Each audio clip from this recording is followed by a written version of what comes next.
This is the Jetting Up Podcast with B-Reich and Bryan Foti. Another pleasant good afternoon to you. I am Bryan Foti, live from the Jetting Up Podcast studios. We are ready to bring you another episode of the Jetting Up Podcast. Jets beat the Redskins this past weekend. Sam Darnold setting new career highs in touchdowns. We're on a roll, baby. 4. What's up, Bri? How you doing today, man? Doing good, baby. We are rolling. We are winning some games. We got I a little wouldn't bit of a say streak. rolling just yet. 2 in a row. Let's pump the brakes a little bit on rolling. Compared to what we've seen, bro, we are rolling, baby. Oh, yeah. We're rolling all right. We beat the Giants and the Redskins 3-1 versus the NFC East this year. No conference wins yet. So hopefully they get off the schneid this week against Oakland. So we'll break down the Redskins game. Then we'll get you ready for Oakland, talk about injuries, and then we always have our 2-minute drill. So let's jump right into it. Jets beat the Redskins 34-17. The big story to me in this one was Sam Darnold. What were your thoughts on Sam this game? They got out, really a stress-free game too. Got out early, jumped out to the 13-0 lead. And they really, there was a couple stressful moments in there if you're a Psycho fan like myself. But other than that, it was a pretty wire-to-wire victory. And that's something we haven't seen this year from this team. Yeah, it felt a little odd, to be honest. I felt a little uncomfortable that, we were ahead. We were looking good. We really dominated the Skins from the beginning to the end. I mean, Darnold comes right down the field as he usually does on the first drive. Looks absolutely terrific. Scores that first touchdown, and we're off, Bri. Yeah, he played very well. Used Jamison Crowder a lot on that first drive for a big conversion. Got the backup tight end. We were talking a little bit about it last week. You had mentioned the loss of Chris Herndon. We were kind of excited. But really, Darnold has really had some good chemistry with both, I guess, Griffin and Daniel Brown. That was his first touchdown catch of the year. Really our first time, him getting involved. Wesco, again, played a little bit of a role as a fullback, blocking a little bit. So I thought, Darnold, especially with Griffin, he had a touchdown too. The tight end position has been pleasantly surprising this year. So what are your thoughts on those three guys stepping up, as Herndon hasn't really been able to play at all this season, and he won't because he's on IR. Griffin's been pretty solid. I'm glad that they start, using him a lot more. He's pretty big dude, difficult matchup. And, the Redskins weren't even covering him in a lot of plays. He was kind of, getting into blocks and having free releases, and Sam was finding them all over the field. He's the first tight end to have 100 yards since Dustin Keller in 2011. So Crazy. Definitely a big game. The other thing I wanted to mention was Sam, had a good rapport early, and he completed his first 7 passes again, which was a nice stretch on that first drive. And I know you got real upset when he threw that pick. The intercept. We'll get to that in a minute, but I'm talking about the good right now. I love the fact that with the 2 minutes, Gase goes for it. They have the timeouts. They go right down the field. 3 plays, 75 yards. That's huge. They also had a play called back on that drive for holding with Robbie Anderson. They hit him down the sideline, and then he got out of bounds. But Sam comes right back, fires down the field, and they get a touchdown. They found Griffin, and then, when the Redskins gave him the gift of roughing the kicker when it was going to be 9-0, Sam nice on to second and finally goes. Be on the other end of one of those. Yeah, right. It seems like the Jets did rough the punter at one point, and I went absolutely ballistic. I think I texted you saying I hate this team. Immediately. But immediately, I was livid when Harvey Lange did that. I wanted to throw my remote through the TV. I have very bad memories with those. That's always my girlfriend thought, my fiance, I should say now, thought I was gonna go. She'd never seen that side of me before by a penalty. Yeah, but, the only way that your fiance is ever going to survive is if she keeps watching Jet games with you, because that really brings out the worst in you, Brian. No doubt. Of course. But anyway, so Darnold was terrific. 19 of 30, almost 300 yards, 4 touchdowns, throws the bonehead pick, the classic pick. Oh, that pick is just, it drives you nuts because you see all the talent's there, and then he throws a bonehead in it. He's got to stop doing that. And I think the coach has to stop calling these garbage freaking screenplays. It seems like on all these bunch routes where the same thing in the Miami game where he has the sprint out, it's close, everybody's in close quarters there and close, confines, and then he has a screen, he's under pressure. Our spacing is terrible on those plays. It doesn't look natural. Darnold's not great at it. It's definitely something he's got to improve on. Yeah, and, the fact that it was just, you knew the play wasn't there because it wasn't designed to go to the back. Just throw it into the ground. And, again, he's trying to make a play. They're lucky the Redskins didn't come back to hurt him. The defense actually steps up big. Nathan Shepard gets a big sack. They make the field goal, Back-to-back and then weeks with good I couldn't games. believe it. I was just singing his praises too before the game. Vincent Smith fumbles the kickoff where it looked like he just threw the ball down. He thought he was down on the ground, and it looked like, I mean, they said they got stripped. There was no way that ball got stripped. He flat out thought he was down and put the ball on the ground and just gave the Redskins. But then the Redskins did Redskins things, missed the field goal, and then from there the Jets had a little bit of a lull, but got the big touchdown right before the half. Again, they had that roughing the punter penalty that kind of gave them, but the defense held. And from there, Darnold again found Crowder early in the fourth quarter, and that really put the staple. Neville Hewitt got a pick. That Crowder touchdown was just it was beautiful, nice. Man. Yeah, And that was one of Sam's best plays I've seen. That throw was right on the money. Him and Crowder are absolutely fantastic together. I mean, at minimum, he should be getting 10 targets a game. I mean, he's our best receiver. You know, every game I feel like, you know, he separates the best. He's very consistent. And he stayed healthy this year, and he's done a really nice job, I think, for the Jets. Yeah, he's been good. Demaryius What'd you think Thomas, of Bell? I thought Bell did all right for the first time in a while. They still haven't been. I don't think this line can really run block. There's got to be something wrong with him, though.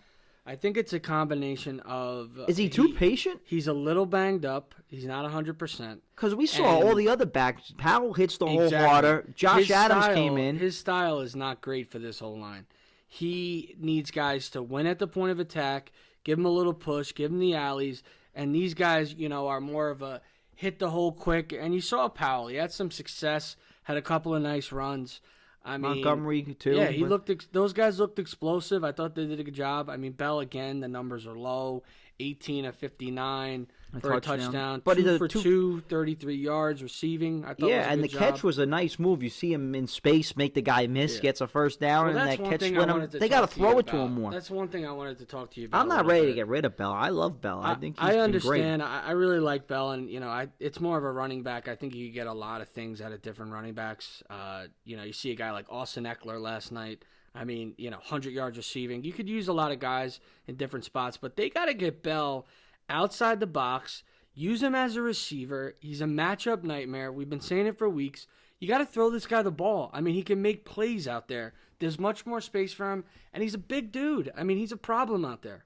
Yeah, I'm with you. I think they got to get him involved because obviously... Where's the 2-back sets? Yeah, the offensive line clearly is the worst it's been in a long time here, so it's not getting any better. But I mean, if Bell's in the backfield with a guy, you know, like Powell, and he could slide out and kind of be that, you know, flare out option with, you know, a little zone read for Powell, I think that could be a really good option for Sam in the run game because our run game's been not there all year. I know. It hasn't been there, so Powell played well. What'd you think of Josh Adams getting his first? I know you love all those undrafted guys. What you didn't really like him in the preseason? It's funny. I'm not a real big Josh Adams guy. You know, he's shown some flashes to me. You know, he's a downhill guy. He's a big guy. I mean, he's a very big running back. But I've never really been a fan. I definitely, you know, he's the fourth running back to me. I'd like to see a lot more Powell. I'd like to see a lot more Montgomery. I mean, those guys need to be used a lot more, and you know, and I think they got to give Bell a little bit of a rest and move him out there. You know, get these guys, you know, on the field. I don't care if we have 2 tight ends, 3 running backs. I mean, different formations, you know, help these guys out. But another game where Robbie is really not effective at all. What do you think of Robbie? Well, he had the touchdown. I can't stand the celebration. Both his touchdowns this year, I'm screaming at the TV, jumping into the stand. He looks like a fool. I mean, really, to be honest with you. I mean, what are you doing? I mean, we're 3-7, or now with her, you're 2-7 at the time. Like, just catch the ball. I thought he got hurt when he went over for a second. I didn't think that, but I mean, again, he had 2 catches. The one got called back, but. He's just, it's a guy, like you said. Contract year. 3 targets, 1 catch. I mean. Yeah. Contract year. I don't think he's worth the money, man. I think you go in the draft and get a receiver. Absolutely. Crowder's been better. Even Demaryius Thomas, who's come in here, who hasn't been here the whole season. Absolutely. Has been much better. Has been much better to him, much more consistent. Now, I know he's drawing the number 1 corners and everything, but if you're a good receiver, the good ones still get open. You know, you still got to make some plays. He's on the field the whole game, so he's got plenty of opportunity. I mean, beat your guy.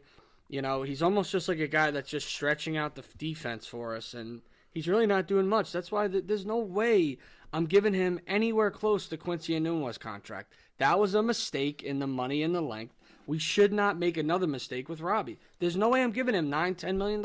No, you can't. It's just not worth it. He's not the game-changing, game-breaking receiver. No, we need a number one wide receiver. Yeah, a guy that could go over the middle, make catches. A guy like Jerry Jeudy coming out from Alabama. If they keep winning games, they may fall out and not be able to get Thomas. But again, I think you need to address the line. But that's somebody you need, or somebody in free agency. Another thing that you've been harping on all year. I mean, Ficken's not the guy, correct? No, I knew that. You saw him miss the extra point. He missed the field goal late in the game too. I mean, it's not, you can't. They're not a playoff team this year, so you're not going to knock their kicker. It was a shame last year they had Myers when they were, a Pro Bowl kicker when they weren't any good. Yeah, starting to get hot too. But Ficken, to me, when I saw him when he first came in, he can make the kicks under 45 yards, but anything 45 plus, it's like 50-50, and you hold your breath with it. So if you're really going to be a competing team, they're lucky this year. They're not going to. I mean, it's going to hurt if they do somehow win out, and you're in Baltimore, and you have a chance to win. You can maybe get back to 7-7. That's when you're going to say, oh, shoot, we have this guy going to kick, and it's like, it's just frustrating. He missed. No confidence in him in a big moment. But I got to tell you, this defense, man, they ended up Sunday with the number one rush defense in the NFL, and, I mean, we dominated Haskins. In that first half, I think he had one completion down the field. I mean, we were absolutely all over him, sacked him 6 times. What'd you think? Yeah, defense, Greg Williams has done a tremendous job, and he hasn't had that much talent. I mean, look what he's lost. He's traded Leonard Williams, who we thought was a dud anyway. He lost his 2 inside linebackers in C.J. Mosley and Avery Williamson to injury. C.J. has been out pretty much the whole season. What did he play? 3 quarters? 4 and a half a quarter? The first drive? Cashman's out. Cashman's out. Hewitt's been banged up. Jenkins has been out. Anderson's been out. Q's been out. Yeah, so he's lost a lot of his defensive line. Fatukasi has played well. Kyle Phillips, I think he missed the last game, but he's been a good guy. You had Kyle Willis Phillips in there that's made some plays. His front Shepard, seven. Yeah, man. Nathan Shepard has come out of nowhere the last 2 weeks. Just needed a little juice, Brian. Yeah, just a little juice to get him going. But no, I'm just kidding. He's played well this year. I know he did take the PEDs. And Henry side. I know Henry made a play yesterday. And then you look at the secondary, what he's been working with. He's had nobody. Tremaine Johnson's been a dud. Darryl Roberts stunk. They've been in and out of the lineup with injuries. Hairston hasn't really been what he's lived up to. He's been out. And now you've got Millette. And how about we got to talk about this kid, Bless Austin. We're going to get a real test this week against Oakland. But so far he's been pretty good. He hasn't really been picked on. Listen, the last 2 games, those guys you don't want to jinx combined. It yet. Those last 2 games, those guys combined on 16 targets have given 8 catches, 58 yards, and 2 first downs. That's absolutely tremendous. That's the difference in the Jet defense. Bless Austin has been tremendous. He looks athletic, lean. He's all over the field, and he's done a really nice job. Mollette's been solid too. Yeah, you just got to hope he can stay healthy because he had all those injuries at Rutgers, so that's going to be a big thing. But what a blessing that's a cliche because his name is Bless. But how big would that be for the Jets if this could not saying he's a number 1 corner, but could be a competent starting cornerback. That would be huge going into the offseason because that's just one less because we need O-line, we need 2 corners, and we need a receiver. That's what I think the check marks on this team, and they need everything at the line. So if you can check off one of those cornerback boxes, you could throw on edge rusher as well, yeah, bro. Yeah. Oh, yeah, you definitely need edge rusher because Jamal Adams can't rush the passer. But let's talk about him a little bit. Back-to-back defensive players of the week. It looks like for our captain Jamal Adams. And at the trade deadline, a lot of people were upset playing himself with into that conversation where he's he's never going to be Brady, but starting to look a little bit like Aaron Donald disrupting games. That's what he needs to do. He actually had as many sacks as him, after the game. But, of course, Donald comes out and balls out on Sunday night, gets 2 more to pass him. But, he's been absolutely tremendous these past 2 games. And like we've been saying, he's the best pass rusher on the Jets. He needs to be around the line of scrimmage. We need to keep sending him. He's almost like a hybrid Derek Carr may have safety. Derek Carr may have an answer for that if they keep sending him. They've played against 2 rookie quarterbacks. Let's not forget about that. So, again, this is going to be a big test, this game, because they've done it against the Redskins and the Giants, probably the 2 worst teams in the league besides maybe Cincinnati. We haven't seen the Bengals.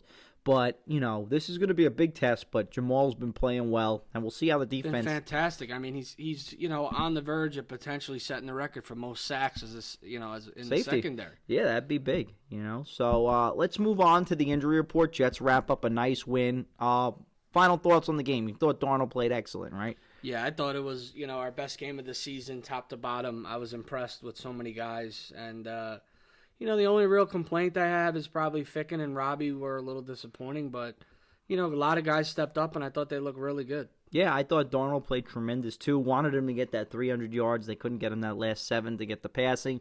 But, the interception is still head-scratching, but, you can't complain when he throws 4 touchdowns. If he does 4-1 for the rest of the season, I'll take it every time. So, that's that. But let's get on to the injury report this week. Chuma Edoga went out with the ankle injury, and I actually thought the O-line played better as soon as he left the game. I know you're not a big Brandon Shell guy, but I thought he came in and played well. When Shell was on the left tackle, he was absolutely atrocious. And then when they had both of them in there, when Beachum was in there, it was bad, Beachum's banged up too, right? Yeah, Beachum, they said after the game, Gase didn't say anything in the press conference, but yesterday on conference call, he said he re-aggravated his ankle injury, but it's not as serious as the first time. He said there's probably a good chance he's going to practice on Wednesday, so it doesn't sound like, he just basically, the Jet Beat reporters, they make everything sound like the world's coming to an end. Samini and Manish Mehta over there. But Gase made it sound like, I listened to it on YouTube, the Jets had the conference call on video, he made it sound like he could practice, so it doesn't sound as serious, so I don't think he'll miss significant time with it. Hopefully not, because he played well in the last game, and they protected Darnold, so that's a key piece that you really need. And actually, when I was thinking about it, replacing the line, he may be, I know he's 31, maybe you could bring him back as a right tackle if there's nobody, if you can't sign it, if we get a bad draft pick. I don't know, he might be a guy. I think it's solely going to depend on the moves that we make, for sure. Exactly. So Chuma out. Chuma is, they said he has a shot to play. Okay. They're going to keep him with treatment. They're hopeful that he could play, but me personally, I think he's been a turnstile this year. He got taken advantage by Kerrigan. Maybe give him a game off. Let him just learn a little bit and let him watch. Let Shell play right tackle. Let Beachum play left. I mean, that was the starting group. He could be a 6th lineman, but he's been kind of a disappointment the last 2 weeks. That was something. What's going on with our linebacking core? I know a lot of guys are dinged up. Yeah, Copeland is still dinged up, but they're going to monitor him. He played after the Giant game where he suffered his injury. Hewitt looked good in his return. I'm sure they're going to monitor his injury. And obviously CJ is progressing back slowly, but he's probably the earliest you're looking back. Would probably be just in time for maybe the home Miami game or probably Baltimore. Would be the last 3 games of the year. Baltimore, Pittsburgh, and Buffalo. Maybe you'll get him on the field for those. Maybe Miami for the last 4. But that's CJ's time frame. So that's your injury report. They're getting slowly but surely healthier. But listen, it's been a revolving door this year with a lot of positions, a lot of players. Ryan Khalil goes on IR. When he came back, I think they just realized they didn't want to bench him. Yeah. He was brutal. Now I want to bring up a topic that I did a poll with the recent Jet fans, and we haven't talked about it much, but I wanted to hear your opinion. I threw out a poll. We don't really talk about it. We're not big political guys. But, I threw out a poll. Do you think the Jets should, they were at the Kaepernick workout, and I wanted to see how many Jet fans would be okay with the Jets possibly signing Kaepernick as our backup quarterback. And first, before I give you the numbers, what's your thoughts on the Jets being there and potentially bringing him in? Well, I don't care that they were there. I mean, you should always go take a look at somebody. But, I mean, his actions just showed you that I don't think he wants any business in being in the league. He didn't even show up to the NFL-sanctioned workout, and he did his own workout at his own place that was recorded. The NFL was going to basically send out those to 32 teams. I think this was a settlement with his grievance that they filed, and it kind of was a publicity stunt because, he came, he talked to the media after. And, quite frankly, I don't think any team is going to sign him because he didn't show up to the place. I mean, same thing we were talking about. We didn't really get into it, but with the Quincy Enunwa thing with the fines. You just got to show up, and he didn't do that. So I don't think – I mean, it's cool that the Jets were there. If they wanted to sign him, it would be very controversial in New York with the flag and all. He brings a lot of baggage from what his thing. Did he get knocked out of the league probably from that? Yeah, probably. And, at this point in his life, He's a backup quarterback. Is he one of the best 64 quarterbacks in the league? I definitely think so. Should he be on an NFL team? Probably. But for being a backup, I don't know if he's one of the best 32. And for a backup quarterback to bring that much baggage, it's a lot. It's a big question for owners to ask. And especially here in New York, I don't think it would be a good fit. Yeah, according to Jet fans, 61% of Jet fans said that they would not bring in Colin Kaepernick to be their quarterback. So they agree with you, Foti. Just something that I wanted to bring up, see what you were thinking about it. But yeah, I agree with you. You know, I think that Kaepernick's talented, but he's been out of the league 3 years. Brings a ton of baggage with him as well. And, you know, I'd be happy if the Jets decide to pass on this guy for sure.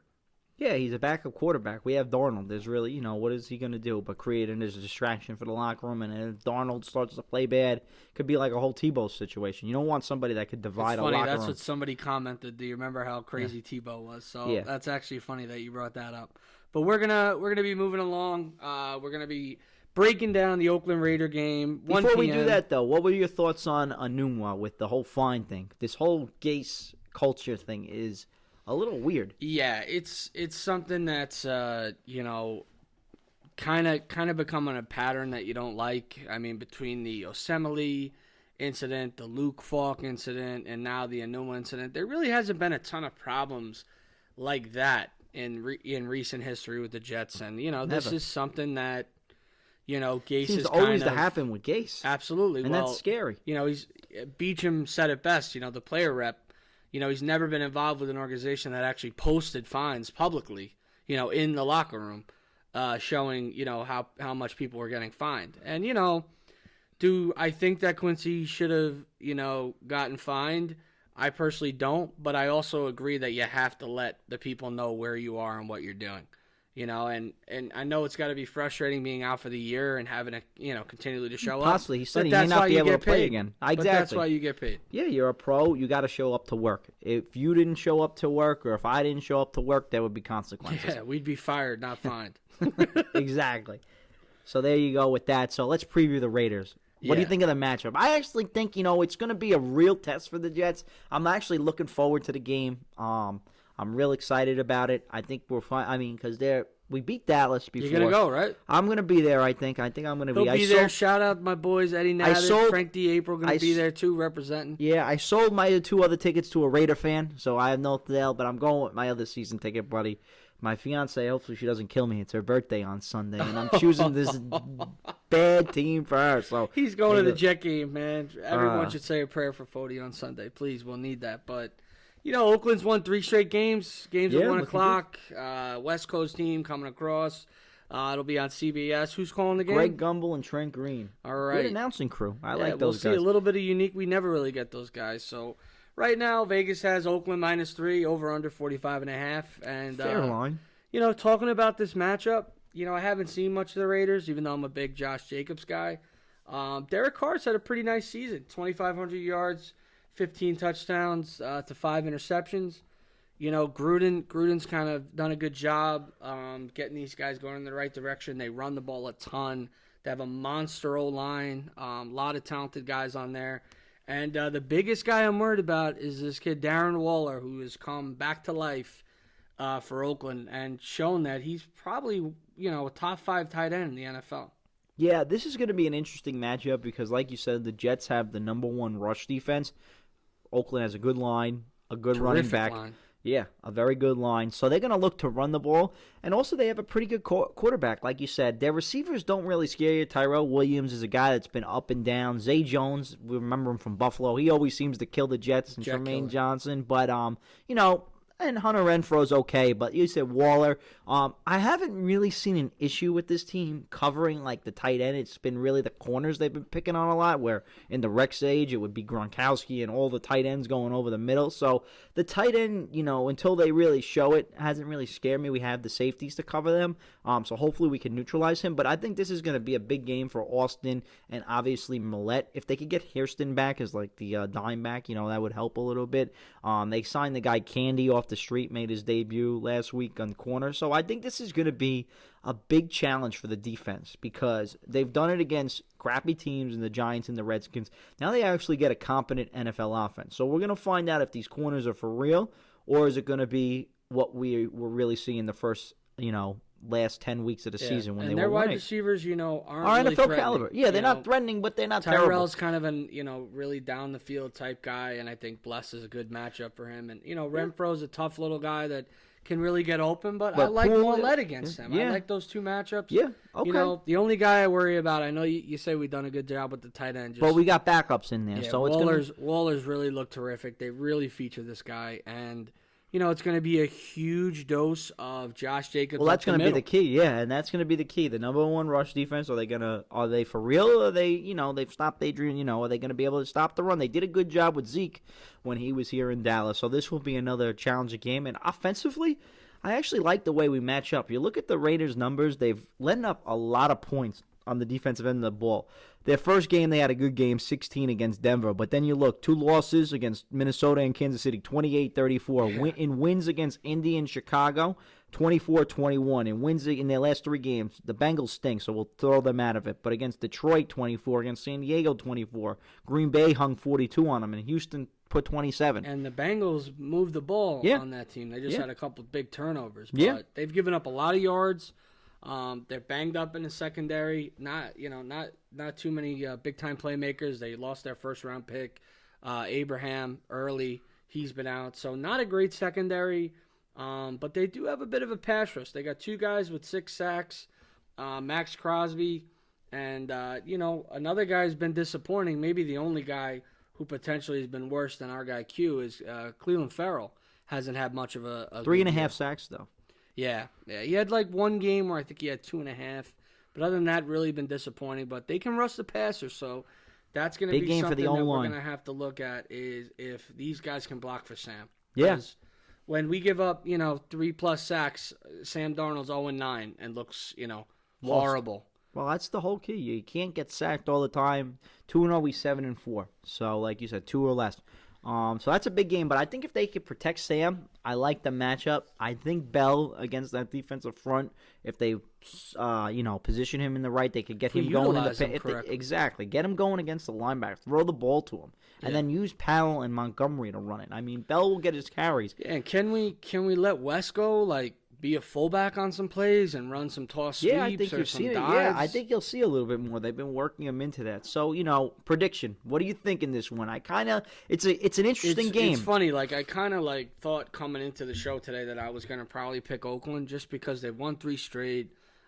Jacobs has looked fantastic. They're fighting for a division. Exactly. They're right in the hunt, and they seem to really, rush the passer really well, when it comes down to it. But I kind of think the Jets are going to grind this one out. I got us winning 21-17. I think them traveling, cross country, the early game, hopefully they're sleepwalking early, and I think the Jets win 21-17. Yeah, I think this is going to be a good, interesting matchup. Unfortunately, though, until I see this team do it, I can't pick them to win. I'm going to say the Raiders take this one 27-23. In a close game, I think the Jets can move the ball, but I just don't think this defense has been for real yet. They've done well against Washington. They're going to run on us? So I think they're going to be able to run a little bit. I think Derek Carr is going to be able to, make some plays when he needs to, and I don't think we're going to be able to protect Sam. That O-line has been tough, especially if Beacham's out. I just don't see how we do it, and 23 points, it could be a lot worse. But I'll say the Jets keep it close, but no cigar in this one, and we drop the 3-8, and then the Adam Gase bashing comes back next week. So that's my prediction, but that's his. B-Reich's getting us a win. I'm saying a loss, but now it's time for my favorite segment of the show. It is time for the 2-minute drill. All right, Brian, I'll ask you some questions first. Do the Jets, playoffs, do they have a shot? I think that we could win a couple more games, but I truly don't think that we're a playoff team. I mean, they got to be, they got to handle their business. They got to beat Oakland. They definitely got to beat Cincinnati. And then I think it's kind of them will kind of run into that playoff scenario. So I only think that they could really take themselves out of it these next 2 games. I'm not even thinking playoffs until that Raven game. Yeah, they got to win out to that Baltimore game. What do you think Sam Darnold has to do to cut down on these mind-boggling and head-scratching and so frustrating interceptions on those screens? Yeah, I think it'll start to happen as, he starts to continue to be more successful. I think a lot of it is him pressing, but, he's had some success these last couple of weeks. The O-line's been able to give him a little bit of protection. So I think as he develops a little bit more, I think he'll start to realize, sometimes you just got to take, the incompletion of the sack instead of the turnover. So I think those days are coming rapidly. Does your boy Robbie Anderson get over or under 4 catches this week? Here's my prediction. As much as I've been riding him, I think finally he has a 6 for 130 and a touchdown. Give him that money. I think he has a breakout game. Finally. All right. And your prediction for, let's see, your boy Quinn Williams this week. Any tackles make any sort of impact in this football game? I don't know. I've been so down on the guy, and a lot of people tried to convince me that he was the pick early on, and I wanted Josh Allen in the pass rusher. I did said too. It on almost every single show. I hated that we won a meaningless game. I would have loved to have 2 and take Bosa or Allen and get that edge rusher, but I just been down on the guy, so I'm not going to give him any vote of confidence right now. I don't think he does anything. I think Phillips, I think, Shepard, I think Foley, these guys are all outplaying him. They've all been better than him this year. There you go. What do you got for me, kid? All right. Here's my question. You touched on it before a little bit, and I'm glad you brought it up. Do they bring back Beachum after the year? Ooh. Right now, I have to see. He's 31 years old. He's a veteran. If you're really going to overhaul the whole offensive line, I think it would be good to have somebody that's been in that system just to be like a vet on the team. I'm not bringing. Give him a 2-year, $20 million deal? 10 mil. It depends. I'd maybe give him a little less than that. Try to nickel and dime him a little bit. But if he wants to play, who's going to sign him? So I have to see. It's a wait and see. But right now, I would say Harrison, he's played okay. If we could get a better center, I'm with it. But right now, Alex Lewis, Beachum, and Harrison are the only guys in consideration that I'd think about bringing back. And I'm done with Chuma. All right. I hope that's not a question. I'm done with him. Here's like my Quinn second Williams question. with you. Is Sam Darnold better than Derek Carr? At this moment, no. I'm hard on Sam. You know that. But again, if he can continue to improve and cut down on those mistakes, he has the talent to be, when we drafted him, I expected, I know it's a lot. I expected, when you guys were all telling me about him and the best quarterback, the way they hyped that class up, I'm expecting an Aaron Rodgers type quarterback to come out of this. I know he's not going to be like that. He's going to be his own guy. But I'm expecting a top 5 quarterback in the league. And you see the ability. 4 touchdowns. He's able to go down the field. But, he can't make those mistakes. He's going to have to cut down those turnovers drastically. But he's definitely in the right direction, trending. But right now I'm going to say he's not better than Derek Carr just yet. But if he beats him, hey, well, you could say, yeah, he is. Can we be 6-7 headed into Baltimore? We absolutely can. This is a big game on Sunday because, it's still the Jets. It's not going to be easy against Miami and Cincinnati.